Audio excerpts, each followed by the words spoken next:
그 3주전 주보를 보시면 마태복음을 하면서 제가 원래 3장 1절부터 12절까지 통으로 설교할 계획이었습니다. 그리고 그 3주전의 제목도 죄를 씻기기 위한 하나님의 전력 이거였죠. 그런데 세 부분으로 끊어서 오늘까지 오게 됐습니다. 왜냐하면 통으로 하기에는 각각 주제가 너무 귀한 거예요. 그러니까 천국이 무엇이냐, 천국이 가까워왔다 했을 때 천국이 무엇이냐, 자복하고 회개함이 무엇이냐, 그리고 오늘 마지막으로 그 회개하여 열매를 맺고 성령의 세례를 받는다는 게 무엇이냐, 이 각각의 의미가 앞으로의 신앙 여정을 우리가 살펴보고 마태복음을 살펴보는데 굉장히 중요한 개념들이기 때문에 나누어서 살펴봤고, 오늘이 1절에서 12절까지 저도 모르게 시리즈가 됐어요. 네, 그래서 죄를 씻기기 위한 전력 세 번째 시간이 됐습니다. 근데 오늘 주요 주제를 보면 아무래도 회개에 합당한 열매를 맺으라, 다그치며 시작하는 세례 요한의 말이 있다 보니까 열매라는 것에 대해서 먼저 생각을 하게 됩니다.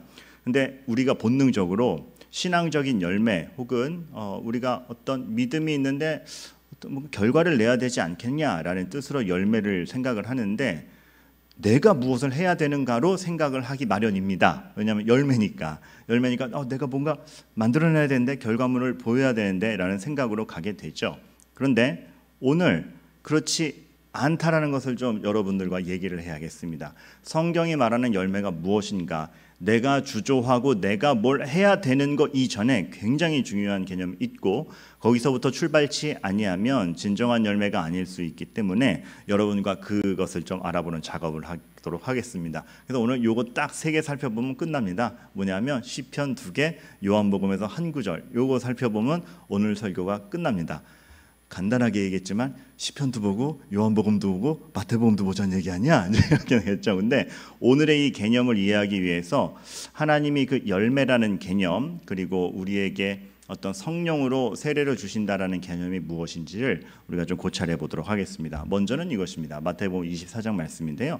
제가 얼마 전에 욥기 시편 쭉 오면서 이 시편 24편의 말씀을 인용한 적이 있습니다. 그때도 사실 설명되었던 개념인데 오늘의 개념에도 굉장히 잘 맞아떨어져서 들고 왔어요. 그리고 제가 이것을 인용한 새벽기도 설교가 어차피 조회수가 많지가 않아서 여러분들이 모르시리라 생각하면서 다시 말씀을 드리자면, 시편 24편이 이렇게 나오죠. 여호와의 산에 오를 자 누구며 그의 거룩한 곳에 설 자가 누구인가? 라고 질문을 딱 던집니다. 즉 하나님과 함께 할 자, 여호와의 산, 하나님이 계신 곳, 그 하늘나라에 들어갈 사람이 누구냐라는 질문이 되겠죠. 거기에 대해서 바로 답변이 나옵니다. 손이 깨끗하고 마음이 청결하고 뜻 허탄한 데 두지 않는 사람, 거짓 맹세하지 않는 사람이 그 여호와의 산에 갈 수 있지, 하늘나라에 갈 수 있지. 아, 그렇구나. 그럼 우리는 이제부터 마음 깨끗하게 청결하게 손도 깨끗하게 갖자라고 이제 생각을 하게 됩니다. 그런데 그 유명하신 종교개혁자 루터 아시죠? 네, 루터가 이 말씀을 두고 이렇게 시비를 겁니다. 그때 한창 횡행했던 설교가 그랬거든요. 이 말씀을 읽자마자 여러분, 그래서 여러분의 마음을 깨끗이 하시고 뜻을 허탄한 데 두지 아니하시고 거짓 맹세하지 아니하는 사람이 되시기 바랍니다. 라고, 그래서 다 같이 천국에 갑시다 라는 설교만 횡행할 때 루터가 문득 이런 질문을 합니다. 근데요, 세상에 그런 사람이 어디 있어요? 라고 질문을 해요. 그러고 보니 정말 하나님 앞에서 마음이 완전 청결한 사람이 어디 있습니까? 뜻을 허탄한데 전혀 안 두는 사람이 어디 있습니까? 거짓 맹세치 아니할 정도로 완전 투명한 사람이 어디 있습니까? 하나님 앞에 섰을 때에 과연 우리가 이 자격 조건을 충족시켜서 하나님 앞에 부끄러움 없이 딱 쓴 다음에 하나님 저 천국에 입장시켜 주십시오라고 말할 사람이 어디 있냐라는 것이죠. 그러다 보니 또 하나의 질문이 야기됩니다. 그럼 누가 하나님 나라에 갈 수 있어? 그럼 누가 하나님 곁에 갈 수 있어? 라는 질문이 나오죠. 자, 여기서부터 시편 24편이 다시 보이는 겁니다. 사실은 시편 24편은 질문을 던지고 누가 갈 수 있으랴, 이런 사람이 갈 수 있고 그 사람이 이 사람이다, 정답까지 다 말한 시편입니다. 시편 마지막에 이게 나오죠. 누가 그러면 입장할 수 있는가? 다 영광의 왕이 들어가시리로다.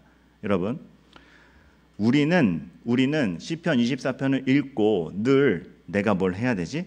나라면 자격이 되겠지? 항상 내가 뭘 해야 되느냐와 내 자격을 만드는 데 관심이 있어서 성경도 그렇게 읽혀요. 그런데 시편 24편이 말하고자 하는 건 그것입니다. 우리 보러 지금 뭘 하라는 것이 아니라 하나님 곁에 있을 자 누구냐, 마음이 청결한 자가 누구냐라고 했을 때 하나님께 의를 입은 영광의 왕, 우리는 이제 알죠. 여긴 구약이기 때문에 이렇게 표현이 돼 있지만 우리는 알죠. 누구십니까?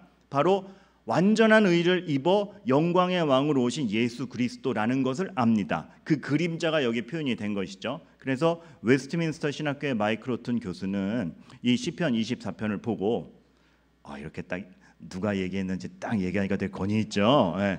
오전에는 이걸 얘기 안 했더니 제가 지어낸 말인 줄 알고 다시 한번 웨스트민스터 신학교의 마이클 오튼 교수님이 그래서 이걸 가지고 딱 얘기를 했죠. 이 시편 24편은 지금 우리 보러 청결해지라라는 시편이 아니라 그 청결하신 영광의 왕이 들어가시니 그 영광의 왕을 의지해야 된다라는 것을 보여주는 시편이다. 즉 우리가 지금 우리 보러 잘나지라는 게 아니라 너를 위해 길을 마련하시고 입장하시는 영광의 왕을 잡고 쫓아가라 라는 것을 알려주는 시편이다라고 해석을 합니다.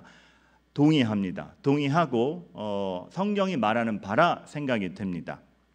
그런 가운데 또 하나 우리에게는 지금 내가 무엇을 해내느냐 문제보다 내가 누구를 붙잡느냐의 문제가 훨씬 크구나라는 걸 인식하는 가운데 시편 80편으로 가봅시다. 시편 80편에 보면 이렇게 얘기를 합니다. 만군의 하나님이여 구하옵나니 정말 이 포도나무를 돌보소서라는 얘기를 해요. 이 포도나무가 뭐냐면 이사야나 시편 구약에 보면 이스라엘을 포도나무에 비유해서 그 정황과 여러 가지 형편을 얘기할 때가 많습니다. 그래서 이 포도나무를 돌보소서라는 거는 지금 이스라엘을 돌봐주세요 그런 얘기입니다.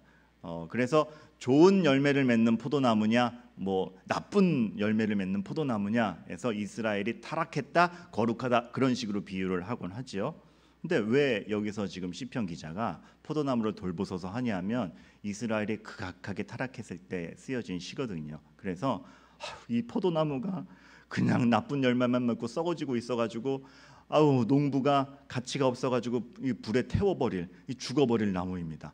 하나님 이 포도나무 이스라엘의 형편이 이와 같으니 이 포도나무 좀 돌봐주소서라고 얘기를 해요. 그러고 나서 해결책이 나옵니다. 그럼 여러분 해결책이 뭐가 나와야 됩니까? 그래? 그럼 포도나무에 이렇게 좀 관리 좀 해줄까? 아이고 이 포도나무가 나쁜 열매가 나와 어떻게 이 영양분 주사 좀 놔줘 뭐 이런 식으로 가야 될 거 아닙니까? 그런데 포도나무를 어떻게 가꾸어 주겠다로 해결점이 가는 게 아니라 바로 17절에 이 말이 나옵니다. 전혀 뜬금없이 주의 오른쪽에 있는 자 곧 주를 위하여 힘있게 하신 인자에게 주의 손을 얹으소서. 해결점이 뭐에 있다? 포도나무에 문제가 있으니까 포도나무를 가꾸어가 아니고 이 포도나무를 관리해 줄 사람을 보내. 그게 누구냐? 주의 오른쪽에 있는 자. 이런 표현 때문에 사도신경이 나온 거예요. 하나님 우편에 앉아 계시다가 오시리. 누구? 예수 그리스도. 그 인자에게 그 하나님 우편에 앉아 계시는 하나님과 동등하시면서도 하나님께서 인자로 이 땅에 보내시는 그분, 그에게 손을 얹어서 권능을 주소서. 그가 포도나무를 살릴 것입니다. 포도나무를 지금 가꾸는 게 문제가 아니고 포도나무를 살려낼 그 인자를 보내는 게 지금 답입니다. 이스라엘에게 제시하신 것이죠. 이런 맥락에서 요한복음 15장에 등장하면 하죠. 나는 포도나무여 너희는 가지라. 그 말라 비틀어진 포도나무를 살리기 위해서 온 인자가 나다. 그래서 내가 너희의 뿌리채 바꿔주겠다. 너를 좀 다듬고 개선하는 정도가 아니라 너를 뿌리채 바꿔서 전혀 다른 새로운 나무로 만들어 줄 테니 참 포도나무이고 진짜 영양분, 진짜 열매를 맺게 해주는 그러한 생명력을 가진 나에게 붙는 가지가 되어라. 나는 포도나무요 너희는 가지라. 요한복음 15장이 폭발력 있는 이유입니다. 하나님께서 모든 너희들이 천국에 갈 수 있는 길은 너희가 청결해지는 게 아니라 청결한 왕을 붙잡고 가야 되는 너희의 형편, 즉 은혜를 기대해야 되는 우리 성도의 형편, 더하기 포도나무, 이스라엘을 살릴 그 구원의 손길이 어디에 있는가? 이스라엘 자체에 있는 것이 아니라 하나님 우편에 계신 그 영광의 주님이 등장하셔야지 이스라엘이, 이 인간의 영혼이 살아날 수 있는데 요한복음 15장에서 예수님이 직접 말씀하시죠. 그래, 내가 그 포도나무 살릴 하나님 우편에 있는 영광의 왕이야. 나는 포도나무요 너희는 가지라. 나랑 붙어 있자. 그래서 여러분 하나님이 우리를 대해 주시는 것이 그 영광의 권능을 가지고 그가 내 안에 내가 그 안에 거하면 사람이 열매를 많이 맺게 된다. 이렇게 결론을 맺으심으로써 자 드디어 나왔죠. 성경에서 열매라는 것은 내가 나의 기량을 발전시켜서 내가 만든 것으로 뭔가 업적을 냈다가 아니라 얼마나 내가 하나님을 붙들고 있는가, 내가 얼마나 하나님의 은혜를 갈구하는 자인가, 나로서 할 수 없는 것에 대해서 하나님께 의지하고 하나님을 붙드는 자인가. 참 생명과 참 구원의 길은 내가 만들어내는 것이 아니라 하나님께로부터 옴을 인정하는 상한 심령인가. 여기서부터 오는 것이죠. 오늘 회개에 합당한 열매를 낸다라는 것 자체가 회개, 너의 인생길을 하나님께로 돌려라. 네가 살던 방식이 아니라 하나님께로 돌려서 하나님께 붙는 방식, 하나님께서 제시하시는 길을 보아라.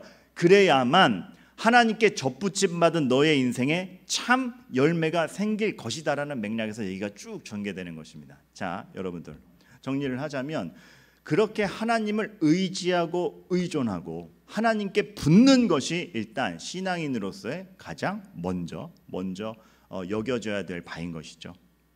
우리는 신앙생활을 할 때에 본능적으로 그래서 무슨 헌신을 해야 되지로 너무 빨리 갑니다. 물론 헌신해야 됩니다. 그러나 그것은 우리가 신앙생활을 한다는 건 일을 해야 된다는 문제 이전에 하나님께 잘 붙어 있는가.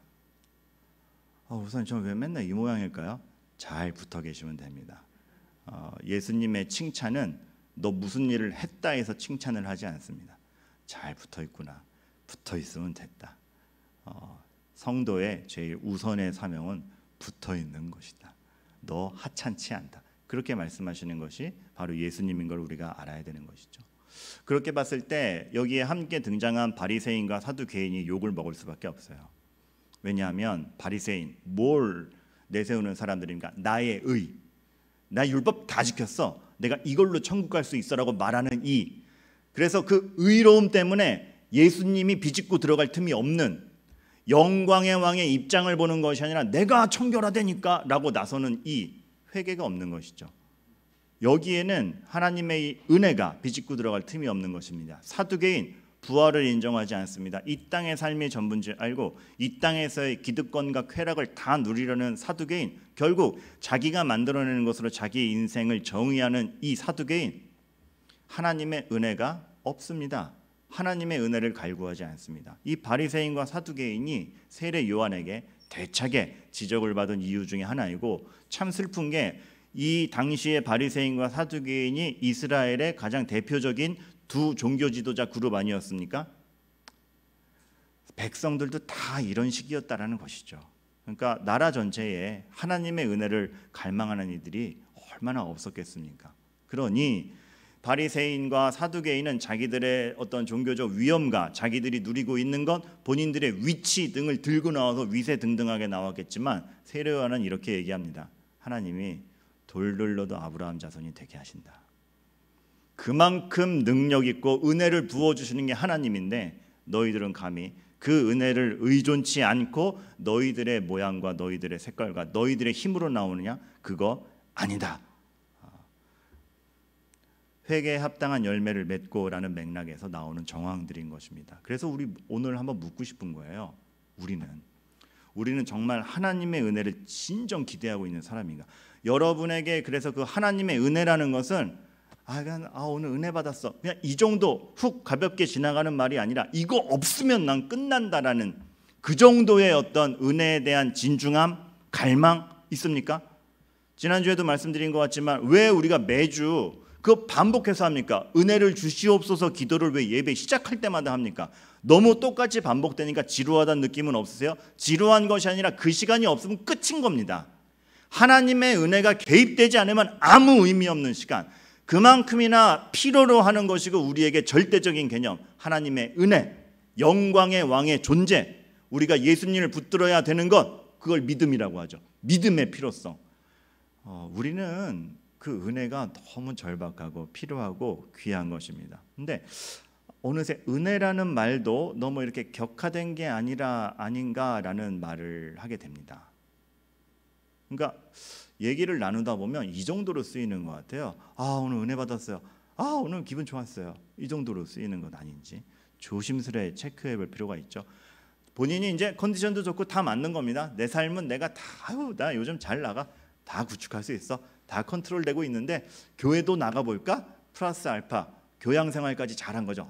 오늘 기분 좋아. 은혜 받았어요. 이렇게 될 때에 그것이 상쾌하게 들어오는 말이지만 진정 하나님의 은혜에 대한 위중함을 아는 것인가라는 생각이 드는 것이죠. 은혜 받았다라는 말은 내가 정말 하나님의 방식대로 하리라라는 굉장히 큰 결연한 의지입니다. 이집것에 나의 판단, 나의 삶, 내가 맞다고 여긴 것들 다 뒤집어버리고 하나님의 방식대로 하리라. 이 은혜가 없으면 내가 모든 게 무의미했다. 정말 난 그걸 갈구한다. 사실 은혜 받았어요 라는 말은 감상적으로 쓰일 말이 아니라 굉장히 폭발적인 말인 것이죠. 오늘 그래서 이 부분을 정말 여러분들이 신앙인으로서 한번 깊게 점검을 했으면 좋겠어요. 감사한 것은 저희가 이제 이음교회를 출발을 하면서 이런 부분들을 너무 점검할 수 있는 기회들이 많아요. 왜냐하면 이제껏 당연하게 하던 것이 진짜 당연한가를 매번 점검하지 않습니까? 저절로 되던 것, 당연히 하던 것들이 당연하지 않고 저절로 안 되는 것들을 보면서 꼭 해야 되는 건가, 무슨 의미로 하고 있었던 건가를 다 되새겨보고 있습니다. 이게 참 개척의 감사함인 것 같습니다. 모든 게 새롭고 모든 걸 의미를 고찰해보고 정말 필요한 것들을 해나가게 되고 다른 거 하기도 벅찬데도 그럼에도 불구하고 해야만 하는 것, 그런 것들을 찾아 나아갈 때에 하나님이 무엇을 원하시고 하나님의 방식이 무엇이고 우리에게 깃들은 하나님의 은혜의 의미가 진짜 무엇인가 체크해 간다라는 데 있어서는 이 정말 이음교회가 출범하는 것이 너무나 소중한 기회인 것이죠. 그렇기 때문에 오늘 한번 우리가 이 부분을 깊게 점검해 보기를 바라는 것입니다. 우리에게 은혜라는 의미는 무엇인가? 하나님이 내 삶에 개입했다라는 게 무엇인가? 그래서 회개에 합당한 열매가 맺어진다라는, 어떻게 무슨 프로세스로 나에게 열매가 맺어지지? 그 열매의 원천이 어디로부터 오는지 우리가 체크해 가고 있는지, 그리고 무엇보다 그것을 소중히 여기는지 보아가는 것이죠. 그렇게 봤을 때 우리가 한번 세상을 관조해 보게 됩니다.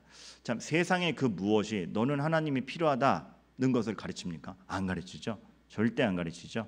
세상의 모든 가벼운 엔터테인부터 시작해서 깊은 교육까지 그 무엇도 당신은 하나님이 필요합니다 라는 것을 전혀 의식시키지 않습니다. 이러한 가운데 우리에겐 하나님이 꼭 필요합니다라는 전제를 들고 나아가는 것이 얼마나 다르고 다른 결과들을 창출하고 정말 세상에 없는 것을 보여줄 수 있는지를 보아 나아가야 되죠. 그래서 저는 이런 것들 신경 썼으면 좋겠어요. 우리가 뭐 기독교 세계관을 가르친다, 다음 세대를 기독교적으로 가르친다라고 할 때 예를 들면 이제 진화론과 싸운다라는 것이 하나의 이슈요 화두일 수 있겠습니다. 그런데 이 싸움이 너무 지지부진해지다 보니 이론 싸움이 됐어요. 누가 더 많은 근거를 가져오냐 싸움밖에 되지 않은 형편 시국이 되어버렸습니다. 근데 사실 우리가 이런 거 하나하나 싸움도 큰 틀에서 본질이 무엇인가를 봐야 됩니다. 우리가 해 나아가야 될 것은 지금 과학 이론, 누구의 이론이 더 정제된 이론인가를 보는 것이 아니라 하나님이 계심을 믿는 사람들의 생각과 사고와 인생을 바라보는 해석과 하나님이 없다라고 여기는 사람들이 보는 세상과 이론과 세상에 대한 해석이 어떻게 다른가? 근데 무엇이 더 참된가? 여기서 우리는 단지 진화론을 꺾고 우리 이론이 더 세, 이론 증명을 하는 게 아니라 하나님이 계시고 하나님이 계심을 알고 살고 하나님과 사귐이 있는 사람의 생각의 폭과 인생을 그려가는 그림과 그 사람의 삶의 자세가 얼마나 더 풍부한가를 보여줄 수 있을 때 그것이 진짜죠. 우리는 그러한 싸움을 해 나가야 됩니다. 세상에서 그 무엇도 당신은 하나님이 필요하지 않다라는 것을 강조할 때에 하나님을 가진 자의 삶이 이렇고 생각이 이렇고 그 부요함이 이렇다 보여줘야 됩니다. 이렇게 다르다, 이렇게 행복할 수 있다. 우리가 과연 그러고 있는지를 봐야 되는 것이죠. 그렇게 생각했을 때 이제 이런 포인트도 우리가 잡을 수 있어요. 점 왜 보면 안 됩니까? 왜 우리는 이렇게 장난으로 하다 오늘의 운세 이런 거 왜 보면 안 되죠? 재밌잖아요. 왜 보면 안 되죠? 지금 제가 왜 안 되죠라고 했을 때 여러분 눈동자가 다 어땠는 줄 알아요? 그러게 굳이 왜 안 돼요?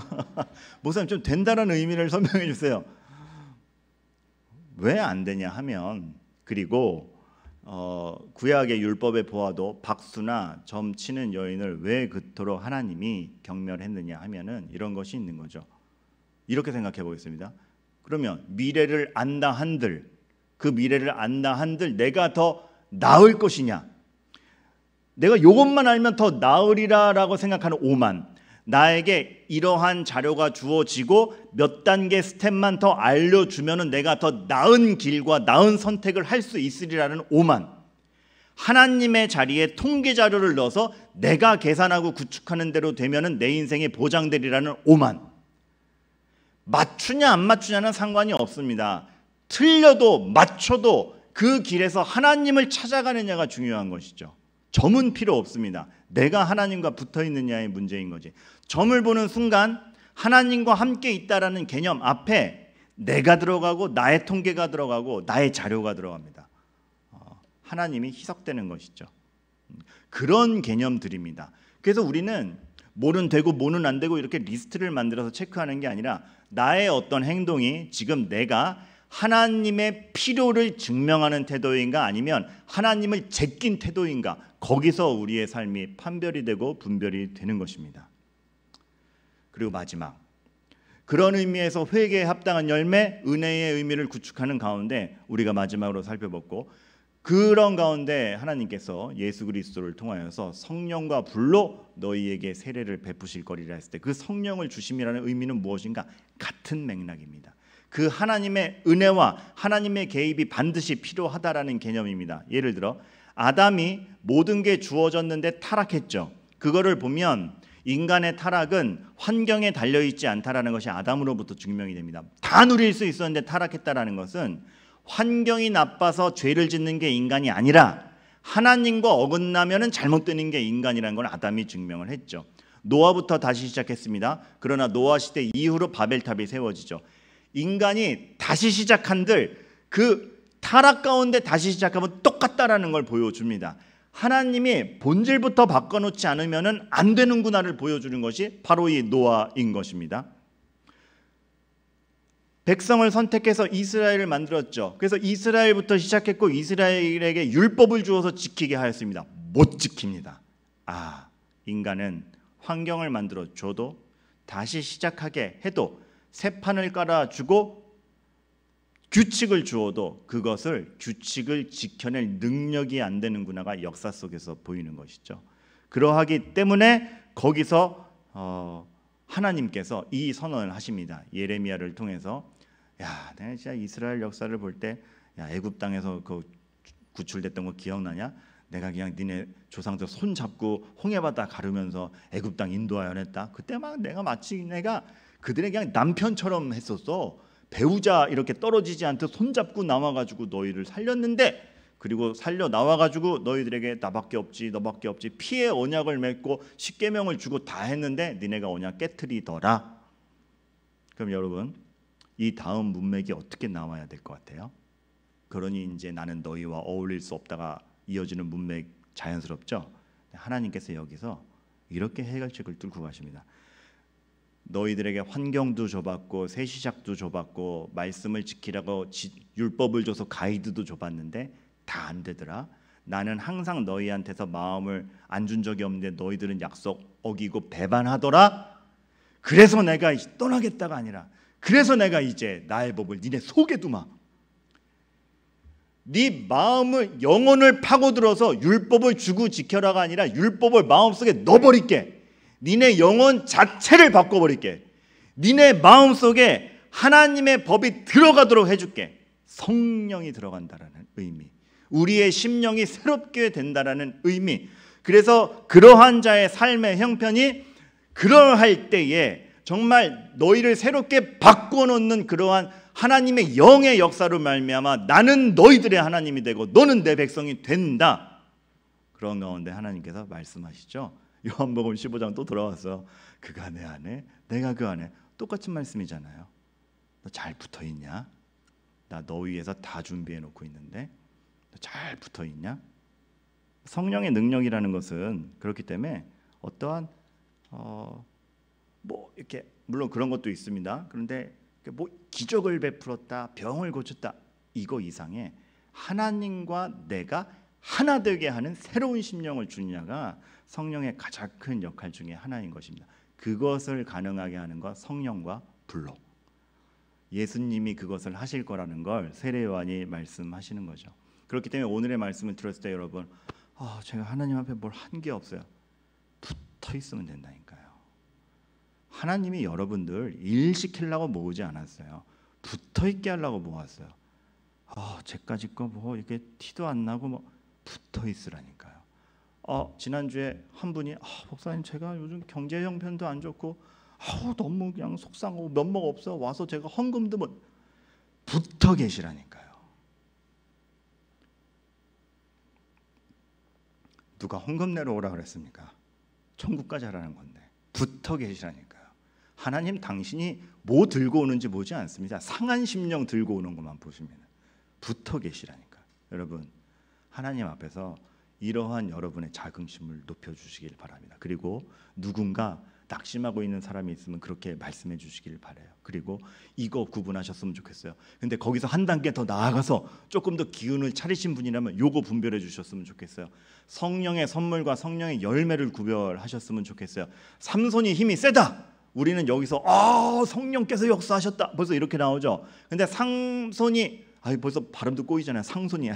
삼손이 얼마나 흥분했으면 삼손이 힘이 세다라는 것은 성령의 선물일 뿐이에요. 성령의 열매는 그래서 삼손이 그 힘을 가지고 온유와 화평을 구했느냐. 갈라디아서 5장의 말씀처럼 그 힘으로 온유와 화평을 구했느냐.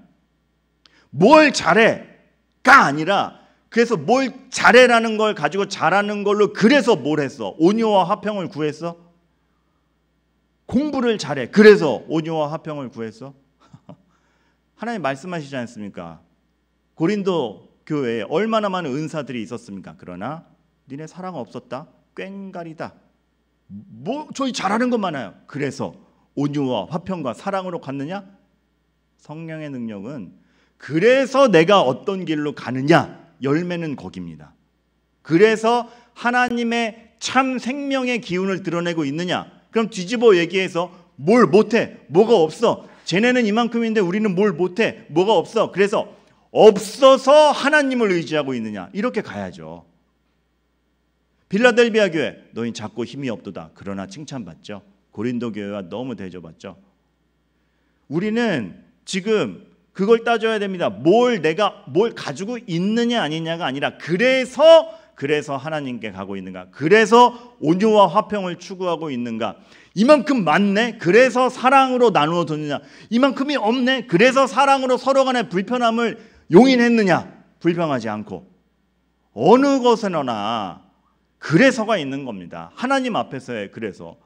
저를 목회를 가르치셨던 교수님이 항상 졸업 때마다 이 말을 하셨어요. 이따위 말 하지 말라고.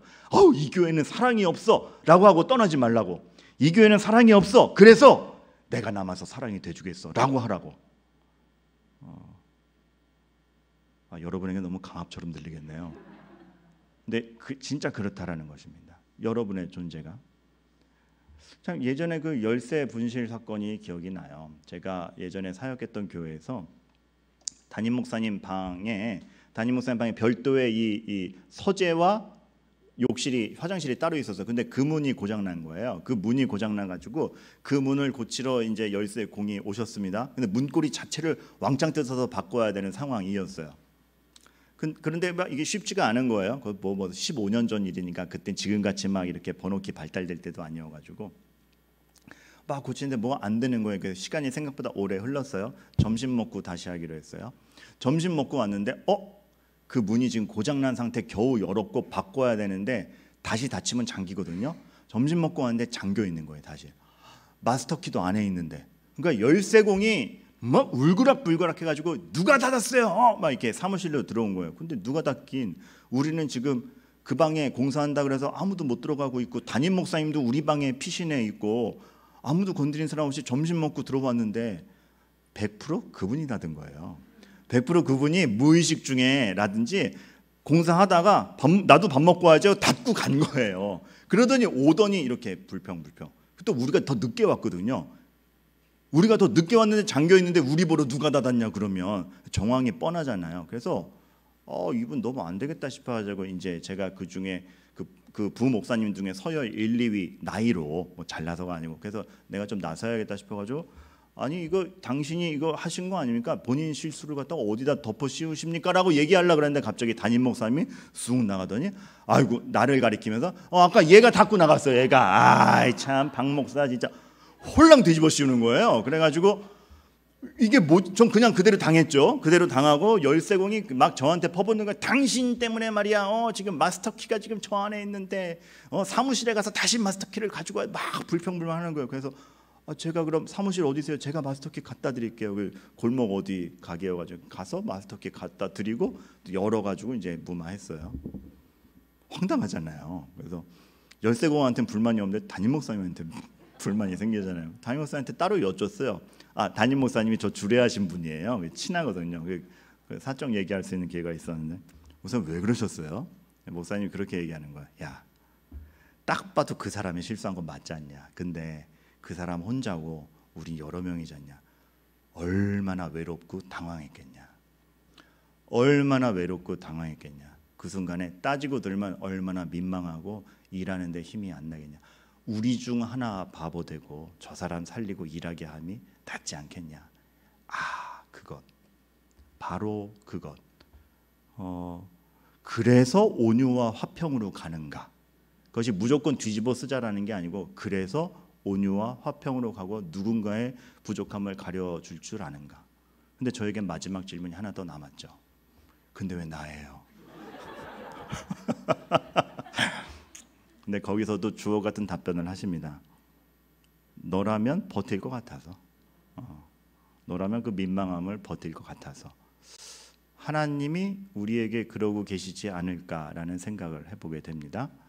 그렇기 때문에 여러분이 지금 서 있는 이 자리에서 참 하나님께서는 존귀한 일을 하고 계시고 존귀한 걸 맡기셨고, 여러분의 성령의 능력이라는 건 뭐 위세를 떨고 막 이렇게 강함으로 증명되는 것이 아니라, 그러한 하나님께 붙어 있는 자로서의 참 따뜻한 사랑과 누군가를 살리는 것으로 드러납니다. 그러니 다시 보니까 바리새인 사두개인이 드러냈던 자기 의가 얼마나 민망한 것이며 세례 요한이 그들을 향하여 소리를 지를 수밖에 없었겠습니까? 우리는 그러지 맙시다. 정말 자기 의가 아니라 영광의 왕을, 입장을 바라보며 그 의로운 영광의 왕을 붙들고 가는 우리들의 그 기막힌 믿음이 우리 안에 있기를 바라는 것이죠.